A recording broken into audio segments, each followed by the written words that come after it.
Hey guys, it's Robin, R Silent Crafts, and welcome to my studio. Today we are going to make hexagon log cabins. Now I've made mine to be used as some type of a mug rug, or I could use it as a hot pad, or to put a vase with flowers on it, or you could put a plate or a bowl or something on it. I really love the way these look. I made them in two different ways. Today I'm going to show you how to make this one. I made this one as a bullseye so that all of the rounds are the same. I did put a little accent strip in it, but I practiced on this one. This was the first one I tried. I really loved using just all the same type of fabric, so there are polka dots everywhere, and this center even still has a little bit of a feel of a polka dot, and I carried that through to the backing. This one I just used some fun strips from my scrap bin to work on. These are very versatile. You can make them as large or as small as you want, depending on how wide your fabric strips are and how many rings and times you go round and round your hexagon. We do start off with a hexagon. Of course, it's a hexagon log cabin, so that kind of makes sense. To get the hexagon shape, you've got to start with a hexagon.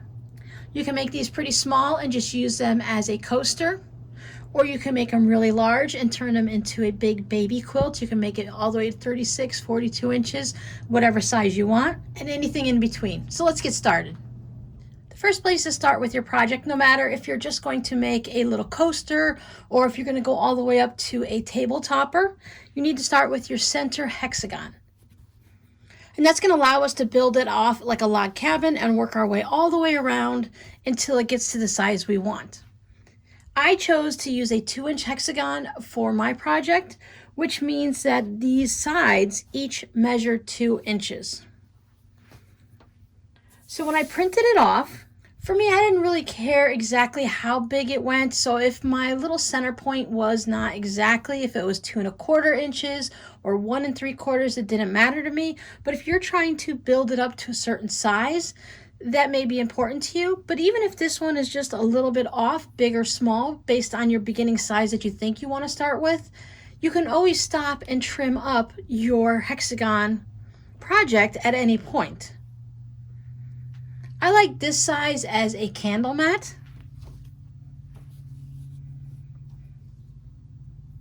The sides themselves measure just a little over 5.5 inches. And the total from side to side here is just about 9 3/4. I think one of those big chunky candles would look really nice in the center of that. I'll put a link down below for you guys to find places to print out your hexagon. So if you want to input the size you want, you can find the different sizes and go from there.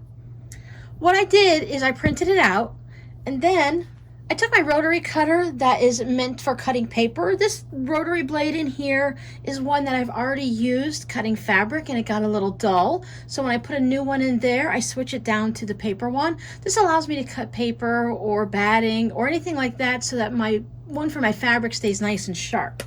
I took my little rotary ruler here and I just cut right along the edges, a little bit beyond, just to be able to pop this shape out.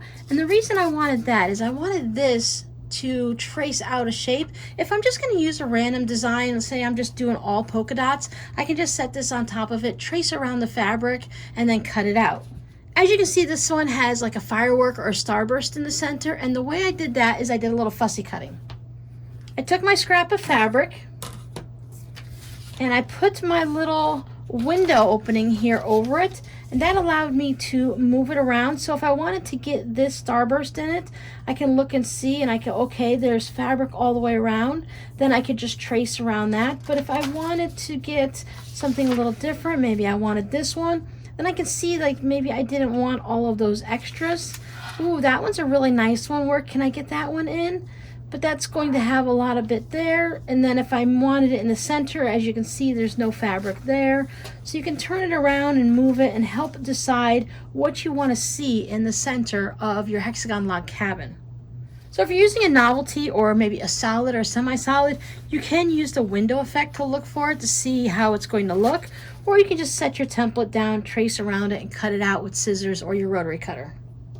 For the one that we're going to work on today, I did use the window technique because I thought it would be fun to have all of those little balls down in the center and to have them just as close as I could to the center to highlight them.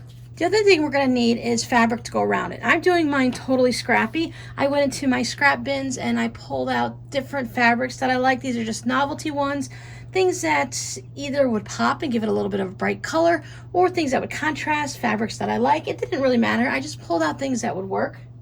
This one I stuck with polka dots. Everything in here came out of my polka dot bin except for this guy, of course, in the center. I even have polka dots on the back. The things that were taken into consideration is we're going to be going by the length of our hexagon here. So when we first start, we're going to have a piece of fabric that's going to be a little bit longer than 2 inches. And then as we get going around, each piece of fabric, as you see, gets longer and longer. And what I wanted just a little bit of an accent in here. So while each of these are 1.5 inches, this one right here is only 1 inch. So that gave it that nice little breaking of a pop of a color there. And then I wanted my border to be the same size, and I wanted a black and white polka dot just to kind of give it a good frame. But everything else in here, I did have a couple that matched up. I did use the same one twice. Didn't catch it right away. I'd already stitched it down, but I don't mind that they're the same. It's scrappy anyways, lots of color and lots of fun polka dots. So that's something to keep in mind. But I thought on this one that I've got some longer strips that I would go ahead and make each round go around be like this black border. And I want to see if I can get them all to be the same fabric. So my first round, instead of having the variety, it will be all one color, one fabric, just like this. You could say, I want to do this in a blue and white theme. So whatever your center is, then maybe you'll do a blue and then a white and then a blue. You can alternate the widths. As we're doing this, it's not going to matter as long as each round has the same, unless you want a wonky one. If you use different widths of fabric all the way around, it's going to get a little wonky. So if you're looking for more of a wonky project and you want your hexagon log cabin to be a little bit off kilter and stuff, you can always even it out at the end. But we're going to make ours nice and straight today. The other thing I wanted to take into consideration, so I got my accent strips that I cut these 1 inches, and I did want to have one that was not crazy busy. So this one's kind of blue. So I have this darker blue, then I have that blue, and then I thought I would finish it with a blue. So you can keep that in mind so that you don't use a lot of your longer strips in the shorter section, and make sure that you're going to be able to have enough fabric to go all the way around. If you're going totally scrappy, just grab whatever you have. Cut them so that they're all the same width, and then just go for it. So I cut mine all at 1.5 inches because I thought that after my practice one, that the 1.5 inches was just enough for me to see the colors and also to still build it out nicely. If you have leftover jelly roll strips, it's perfect for this too. Use 2.5 inch strips. You're going to see more of the fabric and your project is going to get bigger faster. So if you're making it for maybe a large octagon table, or if you want to put it on like a circular or rectangle table or something like that, or just a wall hanging, use the wider strips. It'll build it out faster, and then you can get a larger piece quicker. If we used all 1 inch strips, it would take us a very long time to build it out to be maybe 24 or 36 inches. You can even make this large enough and make it for a baby play mat. Enough chitter chatter, let's get crafting. I'm going to set these aside so I don't accidentally use them. Before we get going, the other thing you're going to need is you want to have some batting and some backing prepared. I don't know how big this is going to be, so I'm not going to cut that at all yet.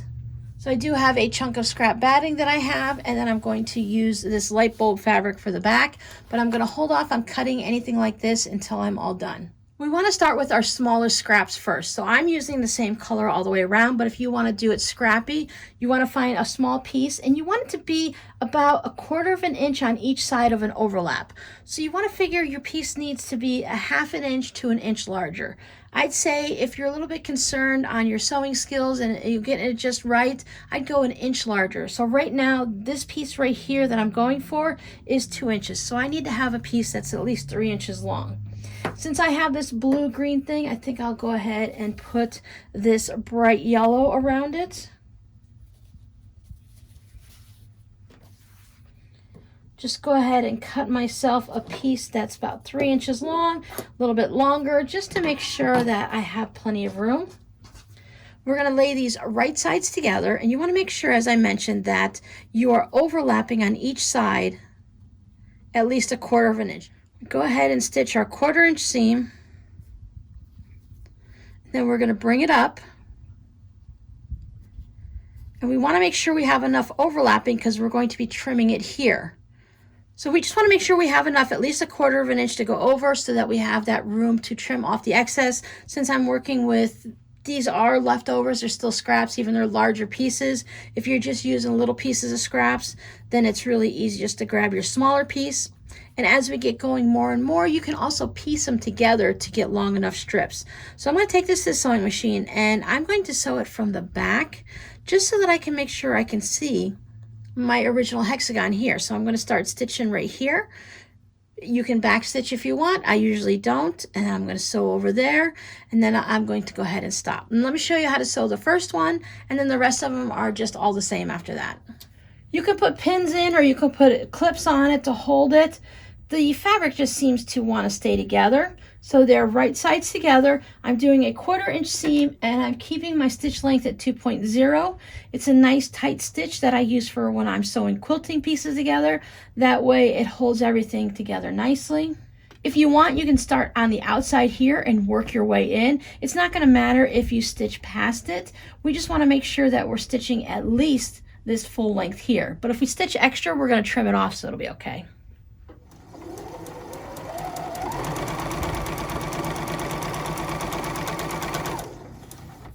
And I've gone back to using just a piece of scrap fabric.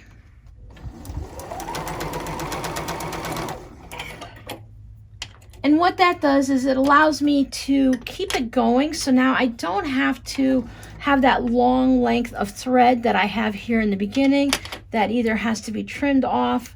This ends up being wasted. Some people like to sew 2.5 inch squares. They do the Bonnie Hunter style of leader and enders. I just like to have a few of these scraps. They're doubled over pieces of scrap fabric that I took out of the trash. And now when I get ready to come back and sew my next one, it's going to be all set and I can just put it right in there. It also stops this little piece for the most part. Sometimes it can still happen, but for the most part it stops it from getting sucked down into the hole because you've already had some forward motion and momentum going onto this scrap fabric. What I was taught is this called a spider fabric, because as you get working on it, here's one that I threw away already. You have all of these like little spider legs on it. That's just something that I'd heard on a blog post somewhere, but it's just a piece of scrap fabric, a little starter and stopper. Now the next thing we do is I give it a nice little press from this side. That's going to set our seam. It just makes your stitches settle down into the fabric so they're not kind of sticking up like that. It's just one of those little quilting tips. You can go ahead and do it from either side. I do it from the piece that I just added on because I'm going to go ahead and press it away from my center hexagon. So I'm going to press it towards, my seam is going towards the piece I just added. Give that a nice little press. If you're really into steam, you can go ahead and give it a nice steam. And we're going to trim it. I make sure I have my rotary cutter that doesn't say paper. When I trim this, I want to line my ruler up with the edge right here of, this is my original hexagon, so I'm going to line it up there so that it's nice and even and straight all the way through. And I'm just going to trim off that little extra piece there. Then I will spin this around and I'm going to line it up on the little bit of the hexie that I can see right there. And trim this off. Now the first bit you're going to see looks really weird. You just have this little topper there, but that's how it starts. Now our next piece, so I'm going to use the same fabric. You can go ahead and grab a different fabric if you want to have something different. You can go ahead and put it down like this. As I mentioned, I'm going to do the same. So what I want to do is I want to have it longer than this piece. Now we can go ahead and measure that, and this part from here to here measures 3 1/4. So I want to make sure that the next piece I put on is going to be longer than that. So since this measures 3 1/4, I want to go ahead and do my next one. I like to, like I said, I like to go a little extra. I do 4 1/4, but what you can also do is you can just lay your strip down, and I find it easier if you put your strip right side up and then lay your piece of hexagon or the fabric you're working on so that you can see we are going clockwise. So I'm going to put my next piece here.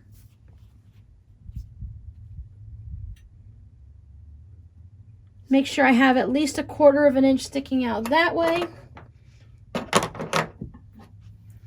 At least 1/4 of an inch sticking out this way.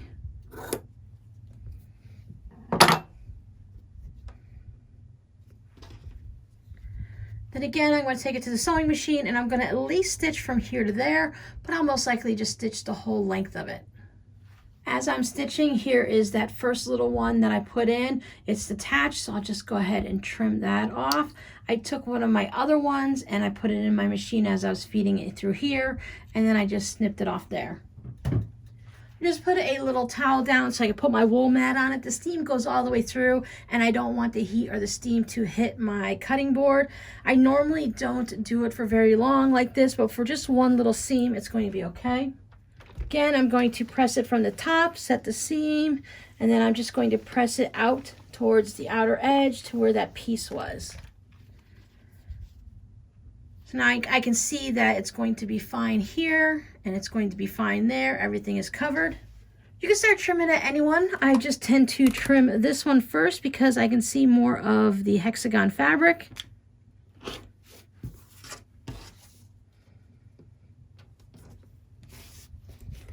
Then this one, in the very beginning, you only have this little section here to line up. You can still do it pretty well. Just line up on there.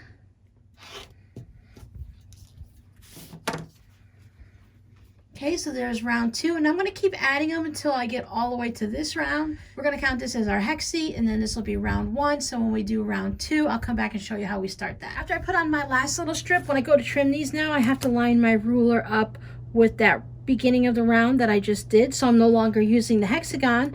I'm using whatever is on the outside, the outermost ring, and I'm using that to line my ruler up to go ahead and trim my little bits off. See, I didn't, even though I went more than 1/4 of an inch, I'm not wasting that much fabric. It's just this small little snippets. And that is what my first round looks like. Now I know my beginning is right here because that is where my little smallest piece is. But so I want to put my next piece up here. And you can also see that there are 2 seams going on that one edge. And if we look at all of these other edges, there's only 1 seam there, 1 seam there, and 1 seam there. So that way it allows me to know that not only is my smallest piece up here, if you were doing it in this fashion, you would know that, okay, my blue polka dot was the first one I put down. So that I know when I go and put my first piece down for my next round, I want it to be right there.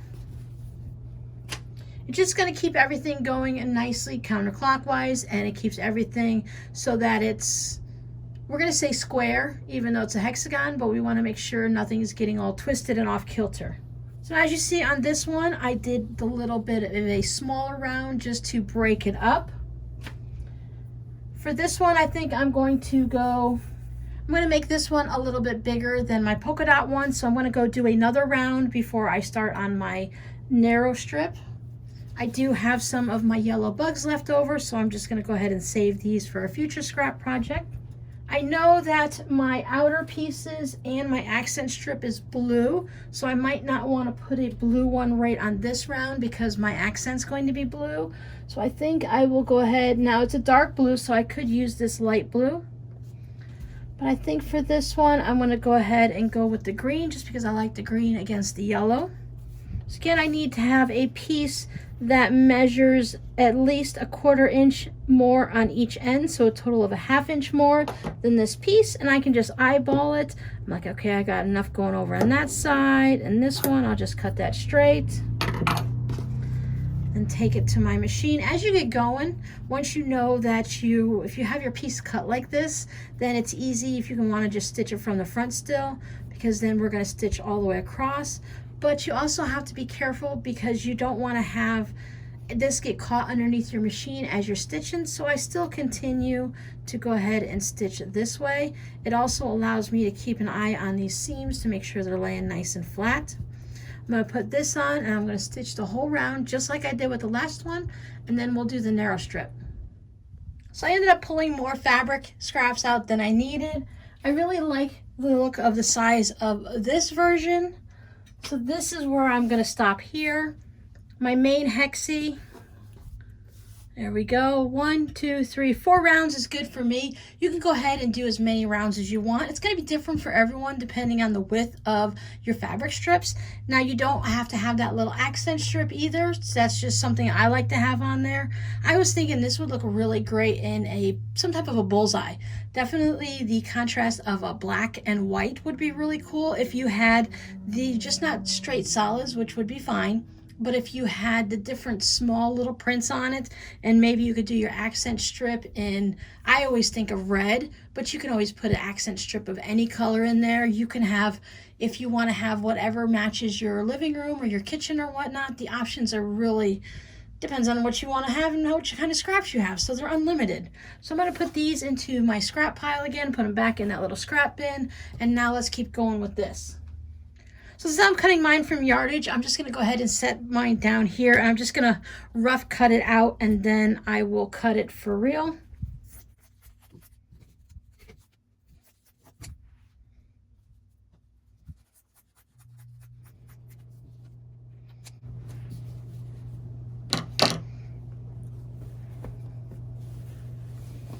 And I can fold this all up back nice and neat and put it back on my shelves. I'm going to put a link down below in the description box on how I fold my fabric so that it stays on the shelves nice and neat like this, my yardage. Now, as you see, I didn't put any binding on this. I definitely didn't want to have to deal with all the extra corners, which is just, you would put the binding on to do these corners the same way you would do for your regular quilt. They just have a little different angle to it. You just kind of work your way around. But I like this where you lay them all together, stitch around it and flip it through the hole and then stitch around again. So that's what we're going to do with this. I gave this a nice little press. I'm just going to go ahead and lay my ruler right along the edge of my hexagon here, my log cabin, and trim these corners off. If you have a rotating mat, that is helpful, or you could just spin it like I did, or spin your entire mat. If you see like your outer edge, if it's a little uneven, you'll be trimming it up here. So if it has a little bit of a piece that's sticking out, you get it trimmed nicely. If you have really flat pins, you could go ahead and pin it. You could cut your batting and your backing at the same time. I want to make sure that I'm getting everything and getting it right, so I'm just going to do one at a time. And of course, yes, I'm creating more scraps, but since I do love to work with scraps, I don't mind. I like to have that little extra, try to figure out how I'm going to use those pieces, come up with another project. This works in another one of these log cabins, the hexie log cabins, regular log cabin, string blocks. There's all kinds of things you can make with those. Now the other side of my mat is a little bit worn and more used, so I'm going to go ahead and use that part for my batting. For this one, to give it a little bit more protection, if you're going to put something like a candle on it, I wanted to have a couple layers of batting in here just to give it a little bit more sturdiness. If you want to put maybe a plant on it for display, it just gives you that little extra. If you're going to use it as more of a hot plate, hot mat type thing, you want to use that Insulbright that will help protect against it, or you can just use extra layers of batting. I've been looking online and they say just using more layers of batting. If you use 2 layers of batting, it's pretty much going to give you enough. If you're trying to put an extremely hot thing on it straight out of the oven, you want to have a nice amount of protection, so you could always use the Insulbright or something else. I'm just going to go with 2 layers of my cotton batting. I'm going to use I'm just going to trim this off to get it out of my way.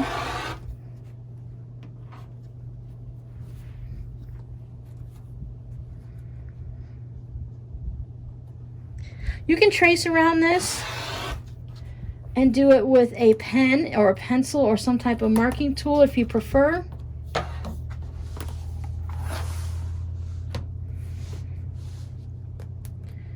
I'm just going to keep spinning my mat around. The batting tends to stick to the mat more than the fabric does, which makes it a little bit harder to pick up the piece and spin it. It just gets easier to spin the entire mat. If you're working on a smaller mat, it would be a lot easier.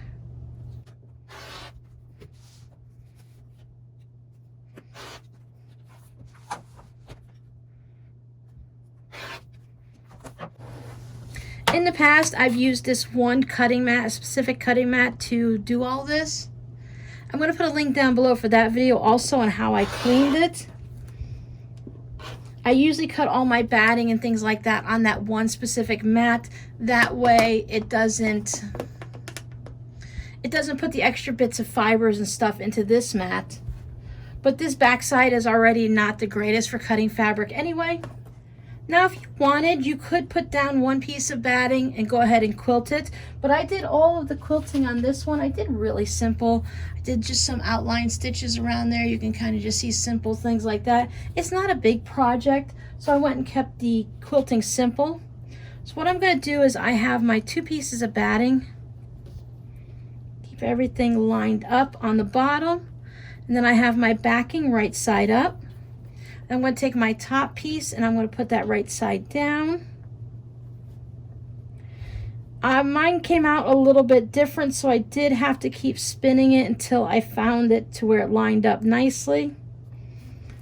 All of my pieces didn't come out exactly square and perfect, so it gave it just a little bit of a wonkiness to it. And it's just not like it's crooked or anything, it's just like each side is a different length. Again, I'm okay with that. I really like the way it turns out, so I'm fine with that. I'm not going to worry about it. I'm going to put some clips. What I'm going to do is put my clips all the way around. So I'm going to go ahead and stitch. You can do either a 1/4 inch in from the edge or 3/8 inch. Since I have all these layers that have to be held together, I'll probably do the 3/8 inch. It's just easier to make sure I catch all the layers. The most important are going to be your main cotton fabrics, your front of your project and the back. So I'm going to leave a little opening, a couple inches right here. I'm going to back stitch and I'm going to stitch all the way around, leave my opening and back stitch there. You can put some pins in there to remind yourself, but I'm going to start right here so that when I get back around, I'll know that I need to go ahead and stop.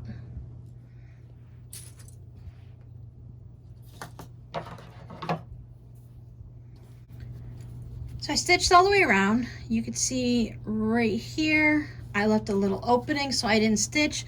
Again, back stitch here and back stitch there.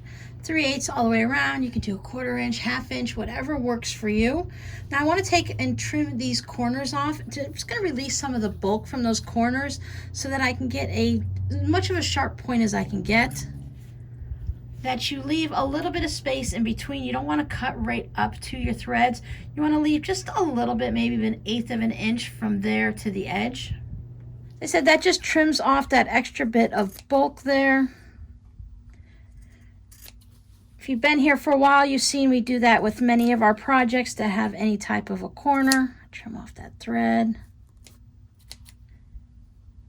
If you want to put a very large seam, you can go ahead and trim your edges down to a 1/4 of an inch, but you want to leave the spot where you left your opening. Don't trim this section here because it'll make it easier to tuck it in if you have that extra bit of fabric.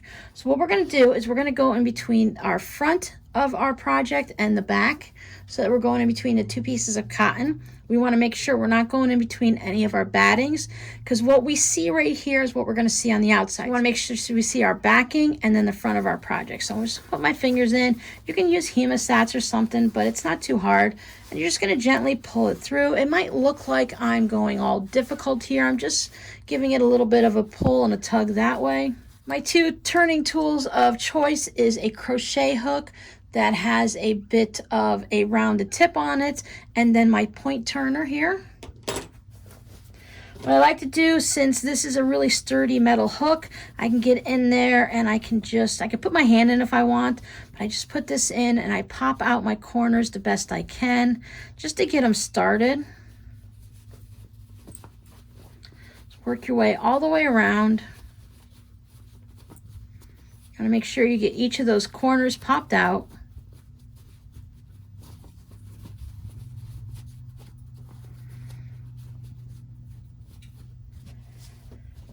Then after I get it like that, I go through with this. I'm just afraid that I'm going to get a little too rough with it and I'm going to break it. So I save this for the part where just make sure the corners are popped out nicely. See how like this one has that bit there? So I'll just gently pop that out.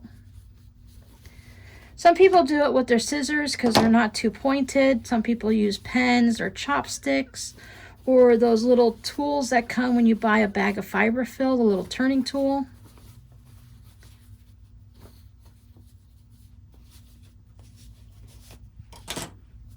Then I'll take it over and I'll give it a good press from the front. I want to press it out. And then I want to also take this little section here and I'm going to tuck it in so that this area goes as level as possible. If you need to, you can trim out some of this excess batting just because it's going to be in that seam. It's going to be folded over and give you a little bit of grief. I wouldn't trim off too much and be careful you don't cut into any of your cotton fabric. Just a little so it's not all folded over. Now it's all going to be folded over here anyways, but this just makes it a little easier to get this nice and crisp. When there's so much going on here with the extra batting and stuff like that, I like to use pins to close this. So I'll just make sure everything stays lined up. Line it all up at the top. Just give it a little pin. Then I'm going to take it over to the sewing machine. Now I'm going to top stitch 1/8 of an inch from the edge, and that's going to close up this hole. And it's going to hold everything together nicely, and it's just going to give it that nice clean finished edge. That top stitching just adds that nice little touch. It gives it that nice little finished look to it, besides just closing up this hole. And I'm going to do 1/8 of an inch because we had a 1/4 inch to a 3/8 inch seam allowance, and if I go too far in, I'm not going to close up that hole. Some people like to close it up with a ladder stitch, and then you can go ahead and do it in any way you like. I like to just go ahead with the 1/8 of a stitch to close 1/8 of an inch stitch just to close it all up. Now, if you wanted, you can stop right there. So I got it all stitched around. Now, if you wanted, you can stop right there. You can see the top stitching all the way around. It closed up that hole. Shows a little on the back. This just gives it that nice edge. And when you go ahead and put this in the washer, it keeps it from doing anything weird along the edges. Sometimes they can get a little rolled and the batting and stuff can get all stuck up or something like that. Now, if you're just going to use this as something simple, you're going to put it down, you're going to put a plant on it, you're going to put a little table mat on it, you can just leave it like that. But if you're going to use it for something like a hot pad and you want to have it something that's going to get washed a lot, it's a good idea to put a little extra quilting in it. Now, it depends on the batting you're using. I'm using 100% cotton batting, and the batting package tells me that I need to go ahead and quilt in every 10 inches. So that means every 10 inches there should be a quilting line in either direction. Now, my project itself is hitting at just about 11 inches by about 10 inches. So what I've done is actually enough. Now, I do like to do a little extra stitching. I like to sew the center down so that when it washes, nothing will get bunched up in here. I like to just go right along here where the two meet, or you can do 1/8 of an inch around the square like that, depending on what you're doing. Now, since I'm going to keep the white thread in, I think I'm going to go ahead and go 1/8 of an inch around on this yellow bug fabric. That way it doesn't pop on the blue fabric. You won't notice it as much in the yellow. If I wanted to switch over to a dark blue, then I could go ahead and stitch it there. It's how I stitched this one, and you can see where I just kind of went all along there, and I followed the center hexagon. I was thinking you can also use the fancy stitches on your sewing machine, and you can do maybe a feather stitch or the buttonhole stitch, and if you want to do it on each of the rounds, you can do that. I just want to caution you that if you're doing it in different colors like this, different fabrics, pay attention to where you're going. Because what I wanted to do is, as I started here, and I was going to stitch all along the inside of the black and white polka dots, but as I was going, I came to this intersection and I didn't think anything about it, and I turned that corner and I started stitching along here. So then I caught on to what I did, and I went back over to here and I just stitched along there and let it meet back in there. It's not a big deal. It just means that it has this little quirky little quilting on it like that. If I didn't tell you about it, you might not have noticed. And if you did, you might have thought that I was just doing some bit of an offset hexagon, because you can still see that the shape is there. So you can do whatever you want and anything at all. So I'm going to go ahead and just do that little 1/8 of an inch around top stitching, basically around that one. Now, you're going to be going through a lot of layers when you do your top stitching here and when you do your little quilting around the center like that. then you might want to think about lengthening your stitch length, because we did a lot of it at the 2.0. So for these, I went for a 2.6. Especially if you have your Insulbright and stuff in there, it can get a little thick. If you're going to be using this as a hot pad, I highly recommend using a cotton fabric. The polyester has a tendency, the polyester can melt. So if you put a hot pan on it and you have it in there, you might end up melting it at all. So you want to go ahead and stick with your Insulbright and your cotton batting, or possibly a wool. So there we go, 2 hexagon log cabins. If you wanted to turn these into a quilt, I have seen some quilts with them. What they do is you would first, of course, just stop at whatever size you want, and you wouldn't use the batting or the backing or anything. Some of them you could put them together like this, but you would have to do Y seams, and then it would give you that nice scrappy look. And I think this would look really cool if you had the bullseyes and stuff. Then I've seen other ones where they put them together this way, and they have to figure out the measurements for this triangle. So you might be able to purchase a pattern if you want to look for one, some type of a hexagon log cabin. If I find a pattern, I saw one, but I couldn't find the link anymore. It was no longer good online. So if I can find one maybe on Etsy or something, I'll go ahead and link to it down below. But you could always just figure out the math, because it's basically this size right here plus a 1/4 inch all the way around. So you might be able to figure that out, sketch it out on paper or something like that. Or you can just make these individually like this and just have some fun. I think these would be really nice in any type of room. Do them in holiday colors, give them as a gift. If you're giving someone some flowers in a vase, maybe go ahead and add one of these little mats, match the flowers or match their room decor so that they can use them again later. You can use some type of, maybe you want to put a holiday on the back. You could put Christmas or Halloween or Thanksgiving. And then when you flip it over, you can have it scrappy like this. I do like the bullseye effect, but I really do like just the crazy polka dots also. So if you have any questions, leave them down below in the comments, please. Our code word for this video will be polka dot. Thank you for hanging out with me, and I'll see you guys next time. Bye.